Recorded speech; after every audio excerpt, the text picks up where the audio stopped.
everybody, welcome back to yet another Friday Night Magic tournament from Lost Legion Games and Comics in South Charleston, West Virginia. My name, as always, is Zachary Evans. I'm joined tonight by the round one bye, which is Drew Scher. And we are bringing you coverage of our first feature match. We've got 17 players tonight, which is actually not that bad considering inclement weather, power outages, and now a water outage. The city of Charleston's entire water supply is contaminated due to a chemical leak. So the entire city is on bottled water. It's a federal state of emergency currently in West Virginia. But that doesn't keep us from coming to the broom closet and broadcasting Magic for you. So 17 players, 4 rounds of Swiss, followed by a cut to top 8. We're already into action here in round 1. On the left, we've got Joseph Deal, our own Joseph Deal, coming off a finalist performance at the West Virginia PTQ last Saturday. He ended up splitting, took all of the product and gave the invite to his opponent. So a very good day for Joseph last weekend, playing the same deck he's playing right now, which is mono red Blitz, and his opponent is stream regular Garrett Meadows, who's on stock mono black Devotion. I really do like the mono red list though. It's really it's the deck. I mean, it's very much an all-in red deck. It's like 16 1-drops. It's Burning-Tree Chains, what you would expect, but it just has there's some decks that can't beat it. You know what I mean? Like, literally are drawing dead against it. And Joseph was pretty fortunate. He dodged there was one American control. The American control decks have the best, and the blue-white deck. The American control decks have the best matchup against it. He managed to dodge that in the quarters, and managed to beat the blue-white deck in the semifinals. That's Sir Jonathan Wright. Yeah, in a very close match, and then, of course, like I said, chopped the finals. So Dynocharge is going to get in, take out the Mutavault, drop Garrett down to 7. He's going to need to come up with an answer very quickly. And we all know that the mono black deck does not have a lot of value cards in it. It's a lot of 1-for-1s in terms of removal here. So we're staring down 4 damage, so dead to a well, we've got a Mutavault here. So swing in, trigger battalion on the Legion Loyalist, load up the Mutavault before blocks, kill the Mutavault, take 4, so down to 3, and there's a Firefist Striker. So I think Garrett's just dead here. Even if he has a 4th land, a Desecration Demon, he can get in. Yeah, and that's exactly the kind of draw I'm talking about. Like, it's just heavy on the 1-drops. You know, it can have, just like Joseph did, 3 creatures in play on turn 2. And there's just a lot of decks that can't effectively, you know, and with things like like innocuous cards like Firefist Striker and Goblin Shortcutter, like cards that are not Dynocharge. Like, these aren't good cards, but in this deck they are very lethal. Also, Pack Rat's being played a lot. That's not a good card, but some decks just can't be that either. Yeah, there's a lot of bad cards in Magic right now. Cloudfin Raptor. Cloudfin Raptor won a Pro Tour. You've got Tidebinder Mage, which is a Grizzly Bear in a lot of matchups. Yeah, you're exactly right. There's some mechanics and synergies in Standard right now that make bad cards playable. Well, we want to take this opportunity, like we do every week during round 1, to thank the fine folks here at Lost Legion Games and Comics for letting us hijack their FNM and broadcast it to you guys all over the world.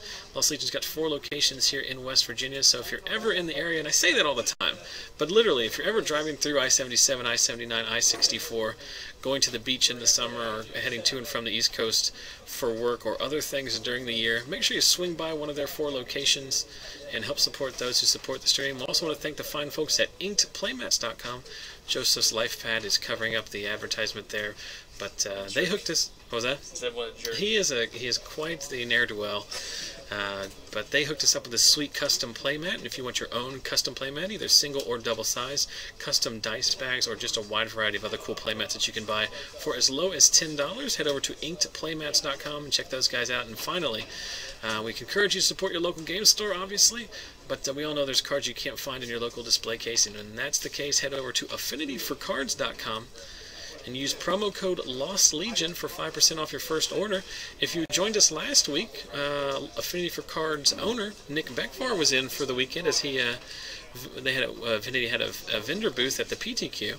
We gave away some cool cards last week. We gave away some unhinged and unglued basic lands, a foil Path to Exile, and also unveiled a new, well, it's due for the week. It's currently no longer valid, but 10% off coupon. So those guys got some good deals to begin with. They're always on the low side of TCG player. But But yeah, so also it's the cheapest deck. That's why. Yes, that's No a perfectly lands. it's a perfectly viable reason to pilot a deck. So Garrett's going to be on the play here. Looks like both of our players mulled to 6, though I can't confirm that. Garrett on the play with mono black. Let's see if there's a turn 2 pack rat. Turn 2 pack rat's actually not that great in this matchup. Because he getting just burned out or just outraced it. Yeah. So are we holding up Devour Flesh here or Pharika's Cure? Very good. So going to effectively gain 1 life after taking the 1 damage from Legion Loyalist. Pharika's Cure, basically Soren's Thirst. Pretty good card. Yeah. Pretty good card in this matchup. Also, really good card in this matchup, Shrivel. Yeah. Did you play Shrivel on your sideboard? No. I should bring my own comments home with me, so I just have what I have with me right now. So Pack Rat is just going to jump in front of the Legion Loyalist. Garrett content to trade the Pack Rat plan for just the late game of Desecration Demons. And then Joseph is going to follow up by chaining a Burning-Tree into a Gore-House Chainwalker. Garrett miracles the Night Veil Spectre he knew was on top because of the Temple of Silence. That's really hard to deal with because like the highest power he gets is like 2. But also Dynocharge. Yeah, there's a Rubblebelt Maaka. But I think at some point Garrett's got to be happy that he's just not taking damage. I mean, he's run Joseph down to 2 cards in hand.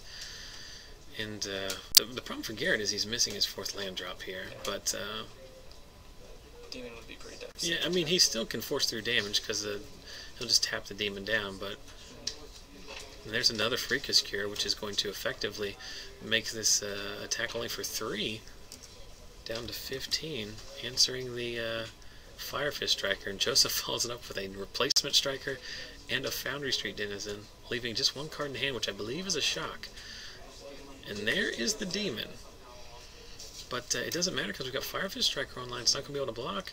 So 1, 2, 3, 4, 5, 6, 7, 8. We're going to cast a shock for 9. I think he just drew another Maaka. 10, 11, 12. So are we going to, before damage, yep, we're going to, doesn't count as casting a spell. But you are going to get in for 1, 2, 3, 4, 5, 6, 7, 8, 9, 10, 11, all the way down to... This is what Joseph did all Saturday. He pilots... I mean, this deck looks like the little kid deck, but it's very... all I will say is you can put it in the hands of an inexperienced pilot, and they will lose more than they win, because you have to... It's just like every other red deck. You have to prioritize resource management. Know when to bolt your opponent, know when to bolt their creature, know what sequencing to play stuff in. It makes a huge difference. Yeah, that last game with Jonathan at the PTQ, he had all this stuff. I forget how it went. I think, yeah, he was waiting for the Sphinx Revelation. He had the Skullcrack? The Skullcrack in hand, but he knew he also had like a counterspell. And so he had Skullcrack and then Lightning Strike, and then like in response, like he played the Sphinx, Lightning Strike, and then for the win. There you go. And that's going to be all. So that's a relatively quick one here in round 1, showing the power of this deck. It